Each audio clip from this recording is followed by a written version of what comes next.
Assalamualaikum warahmatullahi wabarakatuh. Perkenalkan, nama saya Muhammad Hairul HR dari kelas Informatika D 2019. Oke, langsung saja kita masuk pada pembahasan.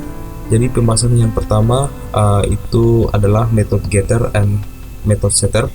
Kemudian yang kedua itu adalah overloading method. Kemudian yang ketiga adalah method constructor.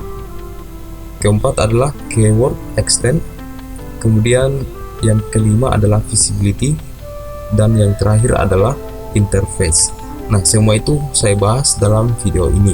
Oke, langsung saja kita masuk pada pembahasan pertama, yaitu method getter and method setter ya. Jadi pada dasarnya method get digunakan untuk mengembalikan nilai dari variabel dengan menggunakan fungsi return ya. Kemudian set di sini merupakan method void untuk men-setting atau memberikan nilai pada variabel.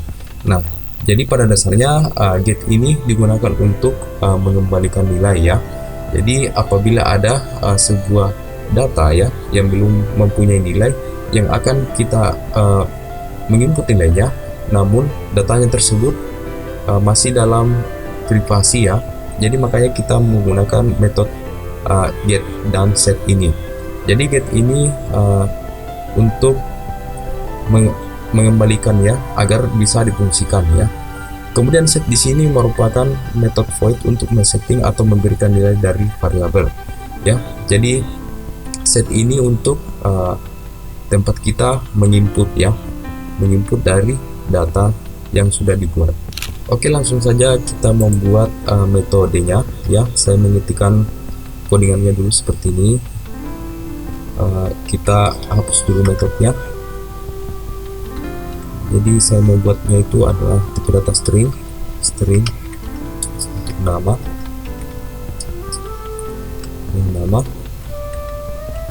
kemudian integer umur, kemudian di bawahnya ini untuk metode untuk cetak ya. Jadi saya ketikkan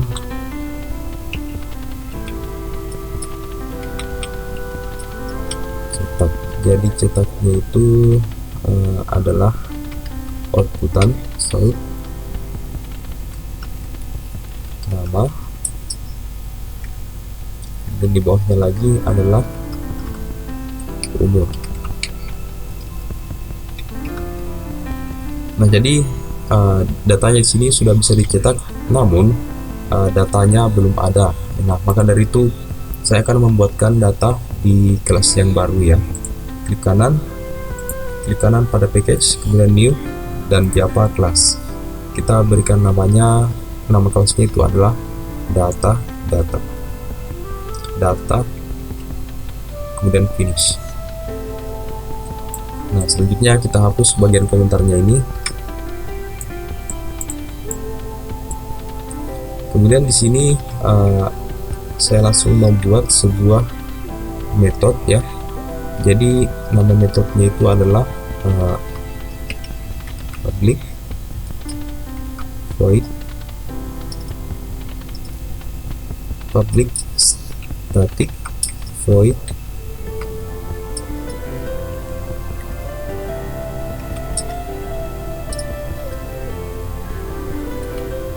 string guys ya. Ini untuk metode main yang umum ya. Kemudian saya langsung membuat penginputan data dari string ini. Caranya itu yang pertama kita mengetikkan cetak ya. Kemudian di sini nama objeknya itu data atau data juga boleh. Kemudian sambungan new dan cetak, kemudian dalam kurung 2 titik koma ya. Nah, namun di sini tidak dikenali karena yang harus saya panggil itu adalah public kelasnya ya, agar bisa dikenali. Jadi public kelasnya itu adalah ini. Nah, setelah saya buat, kemudian saya menginput datanya ya. Jadi cara menginput datanya itu kita pertama itu mengetikkan data objeknya ya. Jadi objeknya itu adalah data. Kemudian titik. Nah, di sini saya bisa mengakses nama dan umur ya. Nah, nama di sini saya akan inputkan datanya karena datanya belum ada. Jadi saya inputkan datanya. Namanya adalah ini ya. Itu nama saya sendiri. Kemudian di sini data-data untuk umur. Jadi umurnya itu adalah 19. Nah, setelah saya buat datanya, maka secara otomatis saya akan menyimpan data untuk bisa terakses di sini ya pada saat outputnya. Jadi saya mengetikkan data-data, kemudian cetak ya, cetak. Nah, maka secara otomatis di sini di variabel ini akan sudah terinput data ya, yaitu datanya adalah Heril. Kemudian ini adalah datanya juga untuk umur ya. Kemudian setelah datanya sudah dibuat, selanjutnya diperbarui di objek cetak ini, metode cetak ini, kemudian akan ditampilkan ya. Langsung saja kita run filenya. Klik kanan run file. Sini ada terdapat kesalahan sedikit. Kemudian oke. Nah, di sini terdapat ada kesalahan. Di sini umurnya adalah 19. Namanya adalah 19, umurnya adalah 19. Nah, di situ kesalahannya harus kita cari. Di sini saya lupa berikan nama ya. Kemudian kita run. Nah, maka secara otomatis yang tertampil adalah nama ya, dan ini data untuk umur. Nah, apabila ada seperti ini,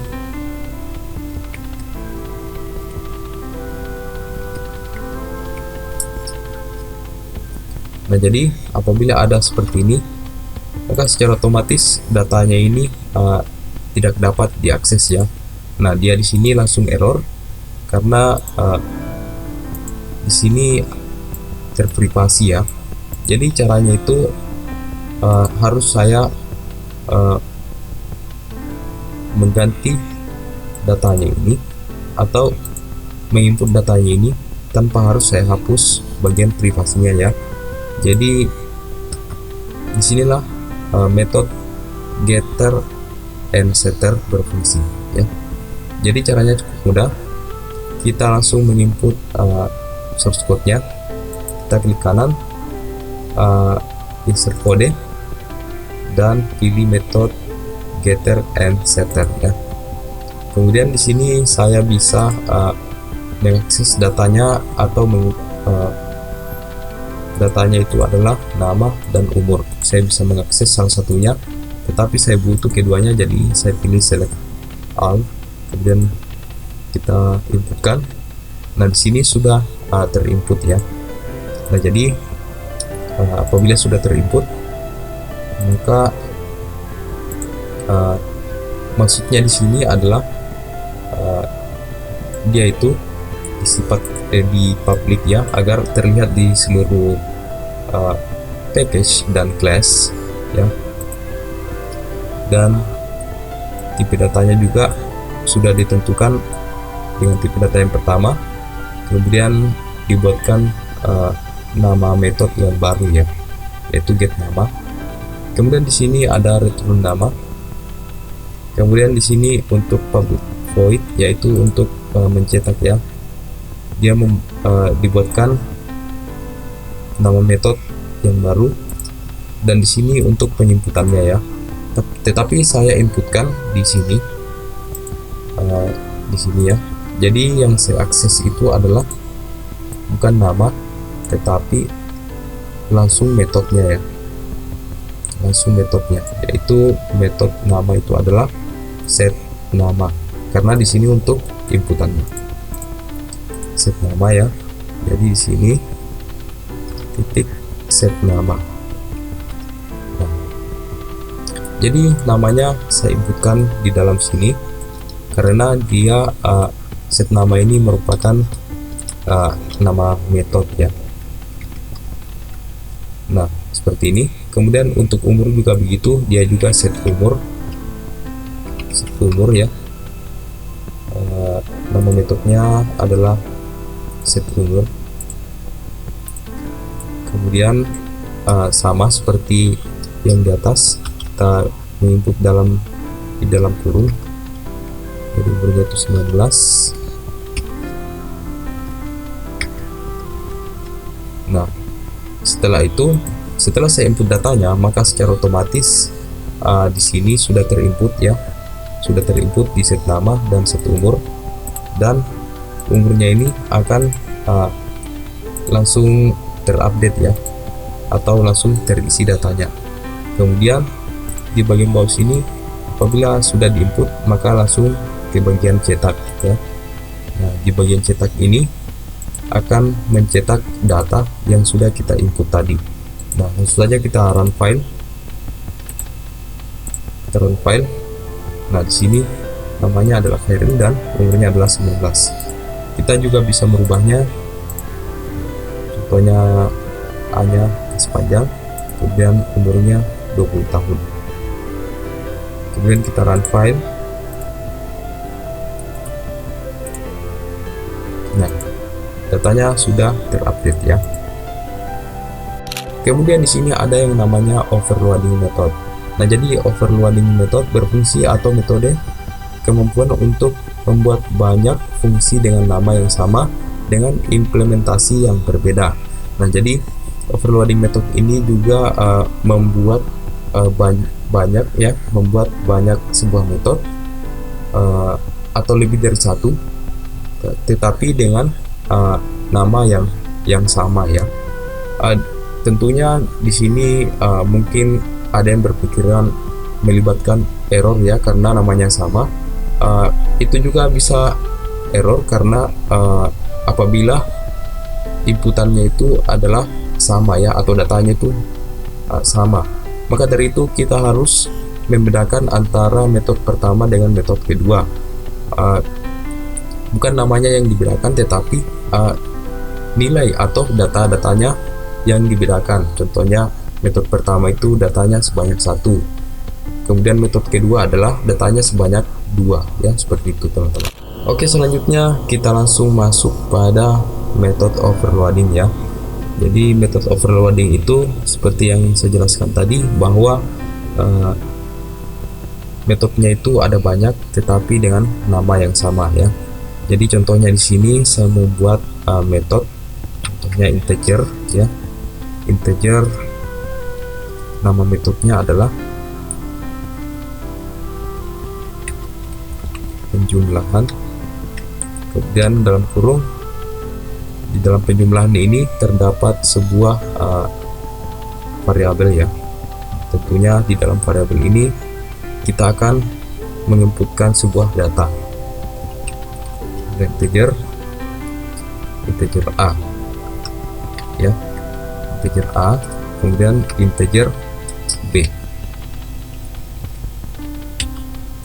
Nah, kemudian di sini kita harus membuat returnnya ya, karena kita tidak menginput void ya di sini, karena kita akan membuat hasil dari integer A ditambah dengan integer B ya. Integer A ditambah dengan B, dan ketikkan juga di sini nama variabelnya. Jadi hasil sama dengan A ditambah B. Nah, selanjutnya saya akan membuat metode lagi seperti yang ini ya, dengan nama yang sama, kita ketik saja. Nah, di sini ada yang error karena cara mengatasinya itu cukup mudah. Kita tambahkan saja di sini variabelnya integer c ya. Jadi kita membuatkan sebuah operasinya di sini. Dan selanjutnya adalah saya menginput data dari overloading method ini ya. Jadi caranya sama seperti tadi, kita mengakses kelasnya ya, ini kelasnya, kemudian nama objeknya ya, data, dan di sini kita ubah menjadi set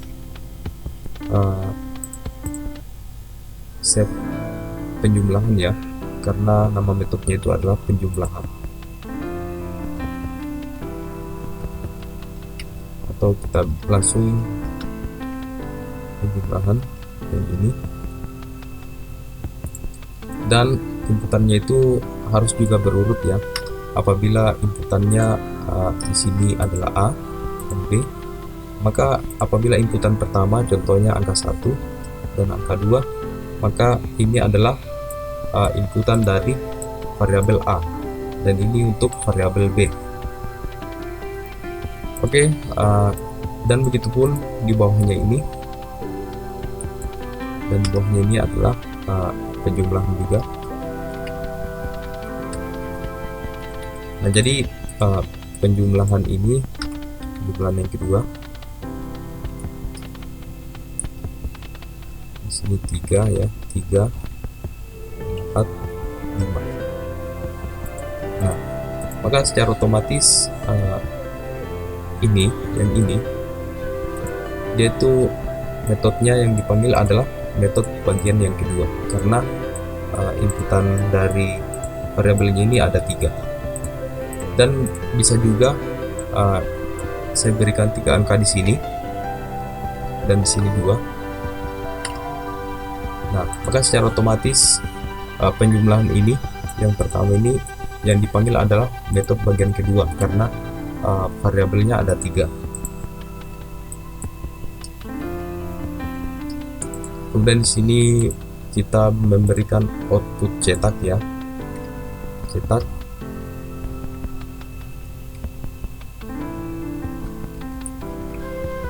Di sini kita langsung saja memberikan sebuah integer ya untuk hasil ya, untuk hasil sama dengan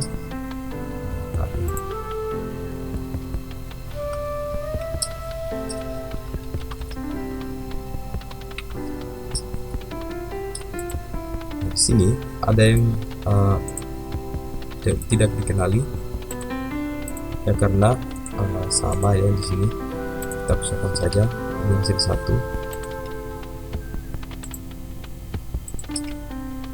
ya, secara otomatis programnya tidak akan error ya. Dan selanjutnya saya akan memberikan sebuah output ya, yaitu hasil 1 sama dengan hasil ya. Kemudian di bawahnya untuk hasil pertama juga. Setelah itu kita run file, klik kanan run file. Nah, dari 3 ini adalah A ditambah B, yang dimana nilai A itu sama dengan 1 ya, dan nilai B itu adalah 2. Nah, maka operatornya di sini adalah A ditambah B atau 1 ditambah 2, maka hasilnya adalah 3. Nah, di sini angka 2 karena operatornya itu A ditambah B dikurang C ya. Jadi A ditambah B dikurang C itu adalah 3 ditambah 4 dan dikurang 5. Nah, maka hasilnya adalah 2. Oke, seperti itu teman-teman. Kemudian di sini ada yang namanya metode konstruktor. Jadi metode konstruktor adalah metode khusus yang akan dieksekusi pada saat pembuatan objek ya. Biasanya metode ini digunakan untuk inisialisasi atau mempersiapkan data untuk objek. Nah, jadi metode konstruktor ini digunakan apabila konstruktor yang umum itu atau konstruktor yang default itu tidak kita gunakan ya. Jadi metode konstruktor ini bisa kita gunakan sebagai untuk mempermudah penginputan ya, tanpa harus mengetikkan variabelnya lagi ya, seperti itu. Oke, selanjutnya kita membuat metode konstruktor ya. Jadi sebelum membuat metode konstruktor itu saya harus membuat datanya seperti ini.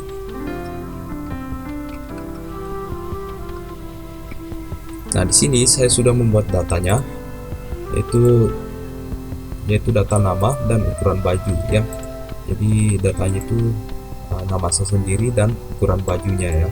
Saya menggunakan char di sini karena untuk satu karakter ya, karena ukuran baju itu cuma satu karakter saja ya,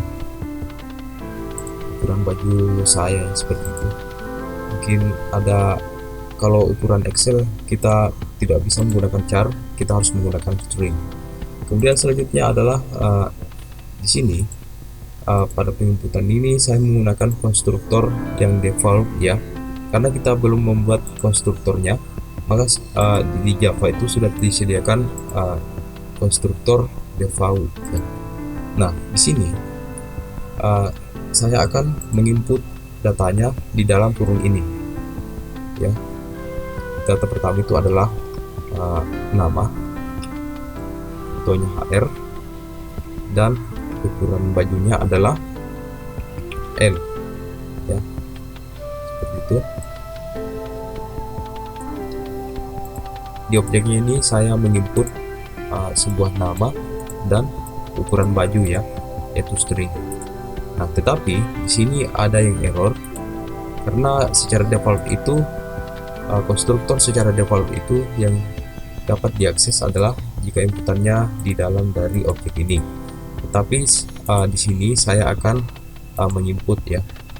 Di sini saya akan langsung menginput sebuah nama dan ukuran baju. Nah, di sini cara mengatasi errornya itu caranya cukup mudah. Kita di dalam public class, kemudian klik kanan insert code, dan di sini ada konstruktor. Nah, jadi kita klik konstruktor. Nah, jadi di sini kita bisa memilih ya, yang dimana untuk menginput langsung datanya apakah di bagian nama atau di bagian ukuran baju. Tetapi saya memilih keduanya dan langsung kita inputkan. Nah, di sini sudah diinputkan, maka secara otomatis di string nama ini untuk inputannya dan ukuran bajunya juga. Nah, di sini variabel yang ini yang saya inputkan langsung, dia itu langsung berfungsi ya. Tetapi yang error adalah di bagian konstruktor defaultnya, karena konstruktor defaultnya ini sudah tidak dikenali lagi, karena yang dikenali itu adalah konstruktor yang inputan langsungnya ini. Nah, caranya untuk mengaktifkan ini, atau jika kita tidak membutuhkan ini, kita hapus saja. Tetapi apabila kita masih membutuhkan ini, inputan yang ini, maka kita di sini menginput ya, menginput ulang. Caranya klik kanan insert code dan konstruktor. Nah, kita inputkan langsung, kemudian generate ya. Nah, setelah itu di sini ini untuk secara default ya, konstruktor default. Nah, maka secara otomatis konstruktor defaultnya ini akan aktif kembali ya, karena sudah dikenali. Nah, kemudian di sini saya akan mencetak ya. Saya akan mencetak. Itu pertama, cetaknya adalah nama objeknya itu adalah cetak.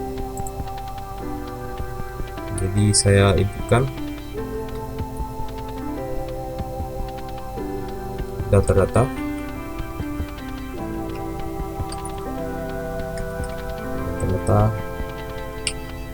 cetak ya,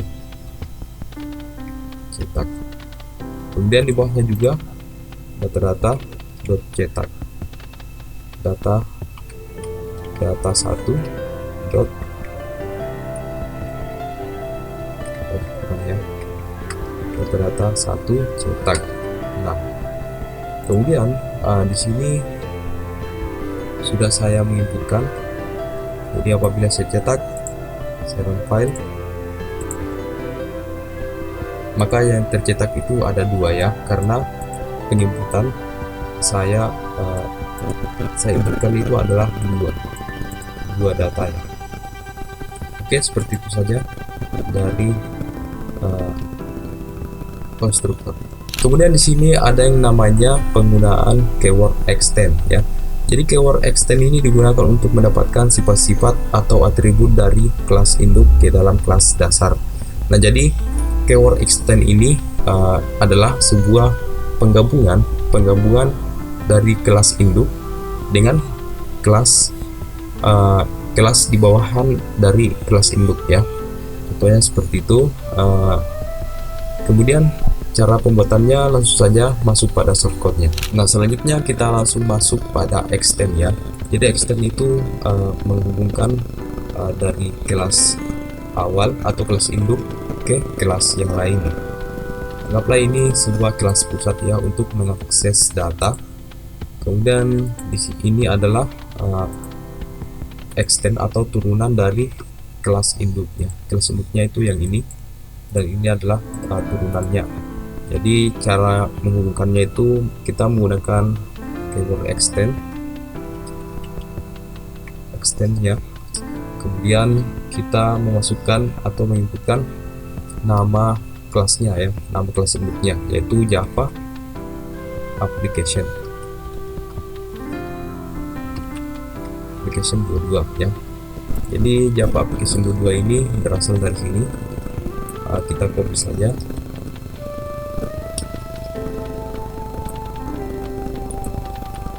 Copy.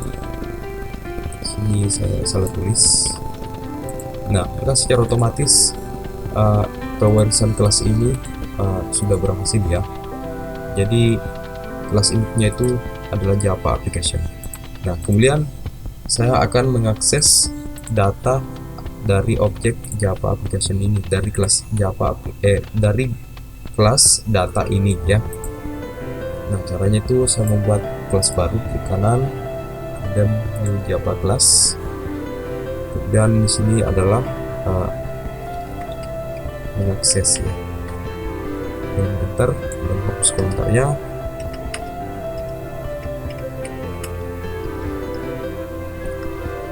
Nah, setelah saya mengakses dari kelas induk ke kelas lain yaitu data, selanjutnya saya akan menguji apakah kelas ini sudah berhasil terhubung di kelas induk ya. Saya akan mengambil data dari kelas induknya. Jadi caranya kita buatkan dulu metode main. Kita ketikkan singkatannya saja yaitu svm dan tab. Nah, selanjutnya saya akan memanggil objek ya dari kelas ini, dari kelas data.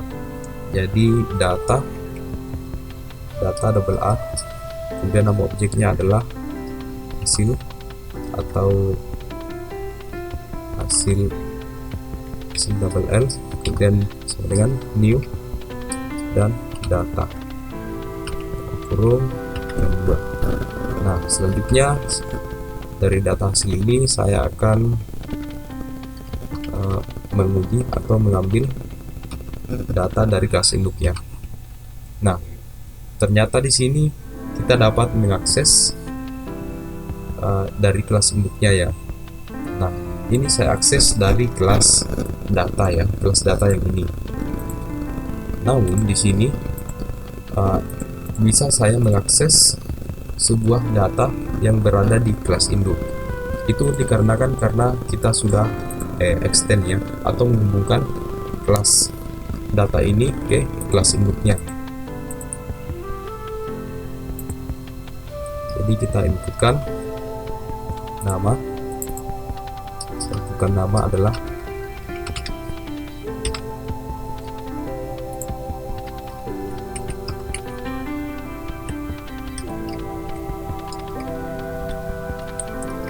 kemudian di sini adalah ukuran baju ya, ukuran baju. Nah, kemudian setelah itu Kalau di sini ukuran baju menggunakan char, jadi untuk satu karakter ukuran bajunya itu adalah L ya, atau bisa juga dengan M kita ubah. Kemudian di bawahnya lagi kita mencetak ya, untuk mencetak dalam hasil cetak. Nah, setelah itu kita run, maka programnya sudah terhubung ya. Jadi di extend ini dia itu datanya bisa diakses melalui kelas induknya, yaitu datanya adalah nama, ukuran baju. Padahal di dalam kelas Java ini belum mempunyai sebuah data ya, tetapi dia merupakan data turunan, jadi bisa saya akses di kelas induknya seperti itu. Nah, selanjutnya di sini kita masuk pada visibility ya, yang dimana visibility itu terdapat access modifier di Java membantu membatasi cakupan kelas, konstruktor, variabel, metode. Ada 4 jenis pengubah akses yang tersedia di Java, yaitu default atau tidak perlu menggunakan kata kunci ya. Kemudian di sini ada lagi private ya, privat. Kemudian di bawahnya ada protect dan public ya. Dan perlu diketahui bahwa visibility ini untuk membatasi aksesan pada kelas-kelas ya, baik dari kelas, konstruktor, variabel, dan metode ya. Nah, di sini terdapat sebuah visibility default atau tidak tanpa menggunakan kata kunci ya. Jadi langsung voidnya saja. Untuk di semua kelas itu dia terlihat. Kemudian sama package itu di subclass dia juga terlihat. Yang maksudnya subclass itu adalah bagian dari kelas kelas pertama dengan kelas kedua ya, atau saling berhubungan. Kemudian di bagian ketiga sama package tetapi tidak sama atau kelasnya tidak saling berhubungan ya, itu bisa juga diakses. Kemudian di sini di package yang baru, kemudian di subclass dia juga tidak terlihat ya, karena sudah berbeda package ya. Kemudian selanjutnya di bawahnya lagi di package yang berbeda dan kelasnya itu saling berhubungan, dia juga tidak bisa diakses di dalamnya ya, itu untuk yang default. Kemudian di bagian privat, nah di bagian privat ini apabila di kelas yang sama dia itu masih bisa diakses ya. Kemudian yang kedua adalah sama package tetapi kelasnya saling berhubungan ya. Untuk privat dia itu tidak bisa diakses ya. Kemudian di sini sama package tetapi kelasnya tidak saling berhubungan, dia juga tidak bisa sampai di bawah-bawahnya ini ya. Kemudian selanjutnya ada protect ya. Jadi protect ini bisa diakses untuk sama kelas, dia juga bisa diakses di sama package ya, dan kelasnya saling berhubungan ya, dan sama package juga bisa diakses tetapi kelasnya tidak saling berhubungan, dan bisa diakses juga di luar dari package ya. Jadi di package pertama dan package kedua itu untuk protect dia itu bisa diakses ya. Yang tidak bisa diakses itu adalah sama package tetapi kelasnya itu tidak saling berhubungan ya, atau berbeda kelas lagi. Dan apabila public itu bersifat umum ya, jadi dia terlihat di semua, baik itu sama kelas, di sama turunan kelas maupun package yang lain ya, seperti itu. Nah oke, langsung saja kita masuk pada visibility ya. Nah jadi visibility ini tadi terdapat 4 data ya. Jadi di sini pertama ada yang namanya default. Nah jadi default ini yang ini ya, yang ini default, dia tanpa menggunakan keyword ya. Jadi yang ini adalah default. Nah, jadi yang default ini dia bisa diakses antar kelas, turunan kelas atau extend, kemudian sama package ya. Nah, jadi di sini di extend ini atau turunan dari kelas induknya yang di sini, dia juga bisa, datanya juga bisa diakses di data turunan ya. Kemudian selain data turunannya juga, dia juga bisa diakses di kelas lain. Yang penting sama package ya. Ini yang penting dia sama package. Nah, dalam satu package ini dia bisa diakses. Namun di luar dari itu, seperti di package lain, kita cek. Nah, data defaultnya tidak bisa diakses ya. Nah, selanjutnya adalah privat ya. Nah, jadi privat ini datanya itu tidak bisa diakses ya. Di sini tidak bisa diakses. Kemudian di kelas turunan tidak bisa juga diakses.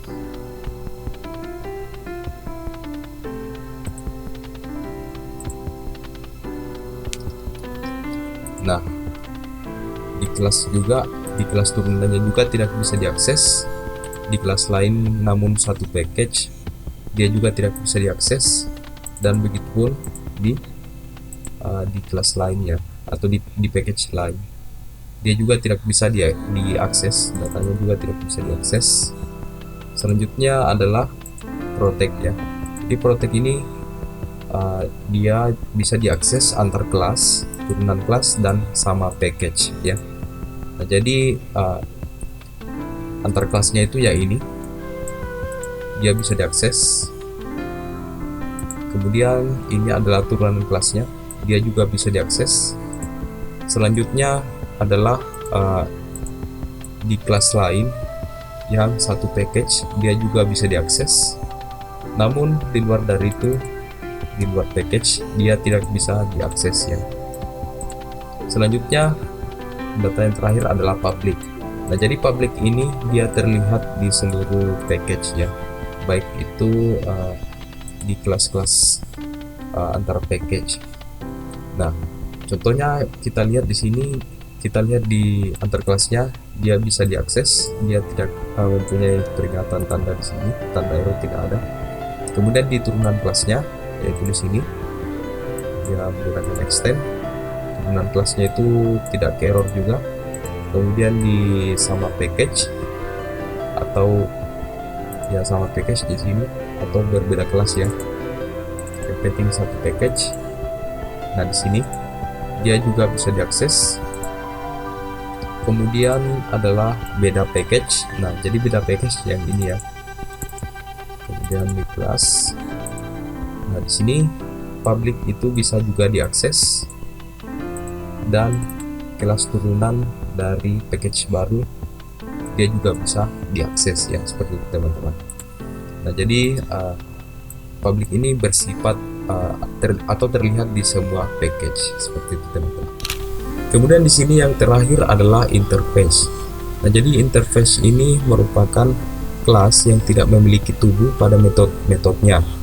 Metode interface tersebut harus diimplementasikan dalam kelas turunannya, tidak boleh tidak ya.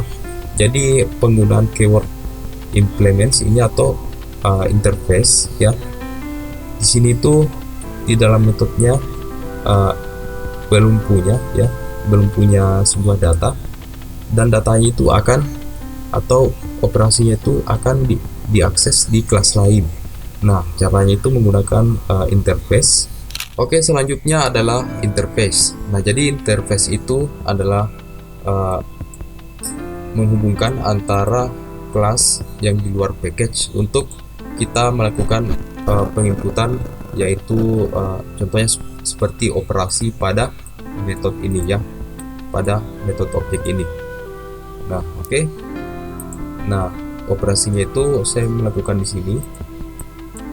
Jadi saya panggil luas ya, metode luas yang ada di awal sini. Kemudian saya melakukan sebuah pengoperasian, yaitu sisi kali sisi, dan Begitupun dengan metode keliling. Saya juga melakukan sebuah pengoperasian itu 4 dikali sisi ya. Nah, jadi interface ini mirip dengan extend. Yang membedakan adalah di sini metode ini kita inputkan atau mengoperasikan datanya di luar package ya. Contohnya di sini. Dan di sini sudah saya membuat sebuah pengoperasian pada metode luas dan keliling.